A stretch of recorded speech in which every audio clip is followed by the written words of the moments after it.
만렙 여러분 안녕하세요. 건강한 코인 투자를 지향하는 코인 만렙입니다. 어제와 그저께는 간만에 도지코인 관련 영상을 연속으로 제작했었는데 공감되시는 내용이었는지 모르겠네요. 저에게도 도지코인 참 애증의 코인이지만 여전히 도지코인만큼 기대되는 코인 찾기 힘들다는 생각이 들어서 지난달부터 다시 조금씩 추매를 시작하고 있습니다. 저를 포함해 도지코인 홀더분들 모두 기분 좋은 극강의 수익을 보실 수 있길 진심으로 바라며 일요일에 코인 소식을 진행하도록 하겠습니다. 원래 코인만렙 채널에서는 예측과 관련된 소식을 웬만하면 다루지 않지만 요즘 금리 인상과 관련해서 워낙 민감한 시기인 만큼 미셸 보우만 미국 연준이사가 현재 시간 6일에 언급한 금리 인상 관련 소식을 간단하게나마 짚어볼까 합니다. 미셸 보우만은 은행가 협회인 KBA 주최 연설에서 중앙은행의 최근 큰 금리 인상을 지지하는 언급과 함께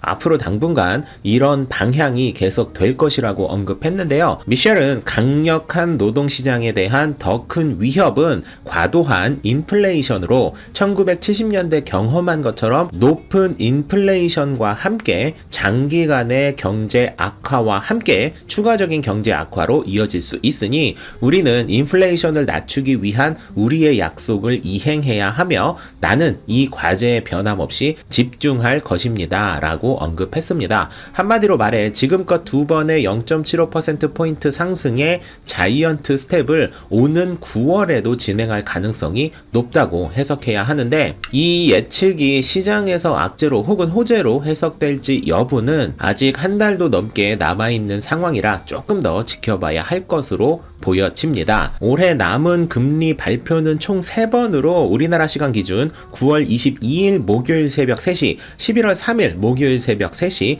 그리고 12월 15일 목요일 새벽 4시에 발표될 예정입니다. 그리고 어제 진행되었던 이더리움 재단 주관 기자 간담회에서 나온 비탈릭 부테린의 이더리움 포스 전환에 대한 부분을 정리해보려 합니다.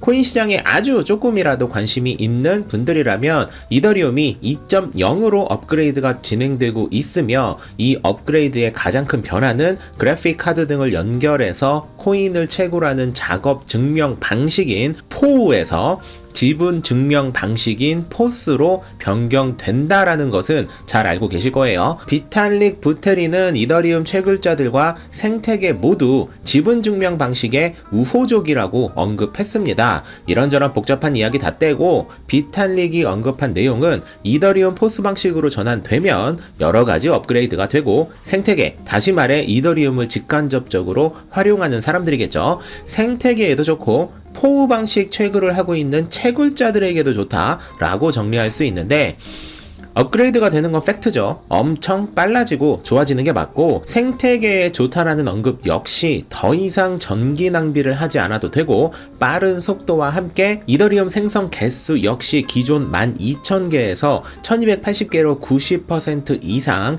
인플레이션이 감소하게 되기 때문에 이 역시 매우 공감 가는 표현이라고 생각되지만 마지막 언급인 채굴자들에게도 좋다라는 표현은 저는 개인적으로 딱히 공감이 되지는 않더라고요. 실제로 플래시봇의 연구 협력자이자 패러다임 팟캐스트 및 메이커다오 엔젤 투자자인 하수는 넌 하수 난 고수. 하수는 본인의 트윗을 통해 이더리움 포크에 대한 자신의 생각과 채굴자를 제외한 대부분의 사람들은 포우 방식을 지지하지 않는다고 언급했는데 비탈릭 부테린이 어떤 이유로 채굴자들도 포스 방식을 지지한다라는 식으로 언급을 한 것인지 궁금해지더라고요. 포스로 전환이 되면 채굴기로 채굴할 수는 없지만 이미 채굴한 이더리움을 비싸게 팔 수 있게 되므로 지지한다라는 식으로 해석을 한 것인지 조금 더 살펴봐야 할 것으로 보여집니다. 이더리움 관련 소식이 많이 나오고 있는 요즘 용어가 헷갈릴 수 있어서 간단하게 정리드리자면 우리가 이더리움이라고 부르는 건 포우 방식인 현재의 현재의 이더리움을 말하는 것이고, 이더리움 2.0은 포스 방식으로 전환될 미래의 이더리움을 표현하는 것이라고 생각하시면 됩니다. 그리고 이더리움 업그레이드라고 표현을 하면 사실 포스 전환뿐만이 아닌 다른 변화도 포함되는 표현이지만, 포스 전환이 워낙 큰 건이 되다 보니 대부분의 기사에서 이더리움 업그레이드라고 표현을 하는 것은 이더리움 포스 전환, 즉 이더리움 2.0을 의미하는 경우가 대부분이고, 다른 표현으로는 이더리움 멀지라고 말하기도 합니다. 정리하자면 이더리움 업그레이드, 이더리움 2.0, 이더리움 포스 전환, 그리고 이더리움 멀지라는 표현 모두 동일한 표현이라고 생각하시면 이더리움 관련 기사를 읽는데 큰 도움이 되실 거라고 생각이 드네요. 이더리움은 포스로 전환되면 현재 25TPS 속도가 10만 TPS로 급증하게 되어서 결제 서비스가 훨씬 원활해지게 됩니다. TPS라는 용어가 생소하신 분들도 많으실 텐데, TPS는 Transaction per Second로 초당 처리할 수 있는 트랜잭션의 수를 수치화한 것인데요. 트랜잭션은 우리가 코인 거래를 한 번 하는 것이 한 개의 트랜잭션이 처리된다고 이해하셔도 크게 틀린 표현은 아니니 그렇게 생각하셔도 됩니다. 그러니 TPS가 10이라면 1초에 10개의 코인 거래를 할 수 있을 만큼의 속도라고 이해하시면 되는데, TPS가 작은 경우에는 방대한 양을 처리할 때 속도가 매우 느려질 수 있기 때문에 많은 사람들이 사용하는 플랫폼일수록 TPS의 수치는 클수록 매우 유리하다 할 수 있습니다.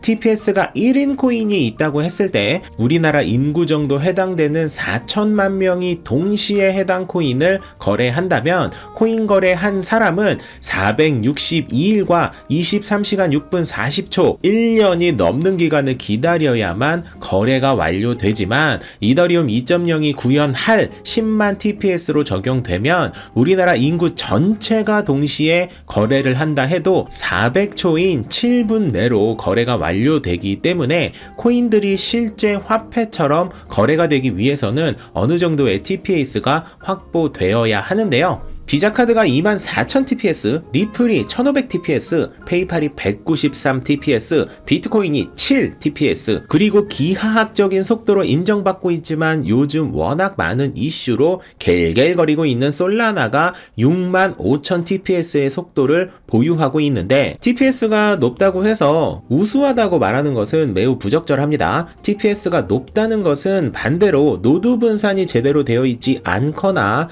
너무 중앙화 가 된 코인이라고 해석할 수 있기 때문에 마냥 장점이라고 말할 수는 없지만, 이더리움 2.0으로 멀지가 되면 솔라나보다도 더 빠른 TPS를 보유하게 되어서 속도만큼은 기하급수적인 발전이 되는 것이라 충분히 기대해 볼 만한 업데이트라고 해석해야 할 듯 합니다. 이더리움 2.0은 이더리움 클래식의 방향성과도 매우 밀접한 관계가 있는 만큼 추가적인 소식이 들려오는 대로 여러분들과 이야기 나눠보도록 하겠습니다. 만렙 여러분 모두 성투합시다.